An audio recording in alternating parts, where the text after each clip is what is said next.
ধৈর্য এবং বিনয় মানব জীবনে খুবই দরকার।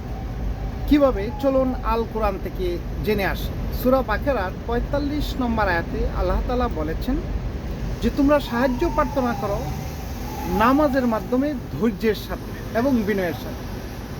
এবং যদিও এটা কঠিন কাজ, কিন্তু যারা বিনয়ী এবং ধৈর্যশীল তাদের দ্বারা এটা সম্ভব। অর্থাৎ আল্লাহর সাহায্য আমি আপনি পাবো যদি ধৈর্যশীল এবং বিনয়ী হই। এখন কথা হলো যে এটা কিভাবে সম্ভব সেটা আমরা দেখতে পারি।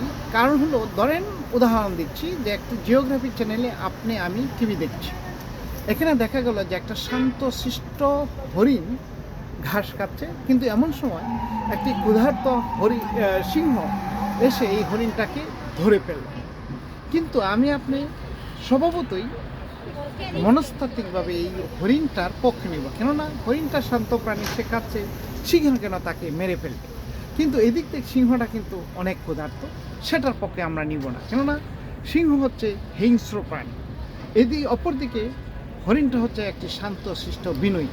এই জন্যই আল্লাহ তাআলা বলছেন যে তোমরা যদি বাস্তব জীবনে অবশ্যই বিনয়ী হও, মানুষ যদি হয়, তাহলে অবশ্যই আল্লাহর সাহায্য পাবে। এবং সাহায্যটা প্রার্থনা করতে হবে নামাজের মাধ্যমে, আমরা আল্লাহর কাছে চাইতে হবে। এখন যদিও এটা কঠিন কাজ, আল্লাহ তাআলা এই নামাজকে কঠিন বলেছেন, কিন্তু আমরা তো ফজরের নামাজ পড়ে ফেলি সূরা ফাতিহার সাথে সূরা ইখলাস, অথবা প্রথম রাকাত শেষ করে দ্বিতীয় রাকাত সূরা ফাতিহার সাথে সূরা নাস পড়ে শেষ করে নিই সালাম ফিরে। কিন্তু আসলে কি এত ইজি নামাজ? কোরআনের নামাজ এবং আমাদের প্রচলিত নামাজ আসলে এক না। আসুন আমরা ধৈর্যশীলের হয়ে যাই।